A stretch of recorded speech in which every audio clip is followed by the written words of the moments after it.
Всем привет!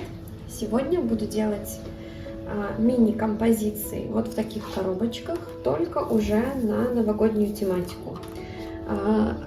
Я в своих видео уже делала что-то подобное, только с живыми цветами. Можете посмотреть в предыдущих записях.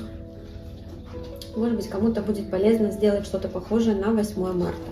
Сегодня же я хочу сделать именно новогодние композиции, тоже типа флауэр-бокса с использованием вот такой флористической губки. Поэтому сейчас все расскажу подробно и покажу процесс изготовления.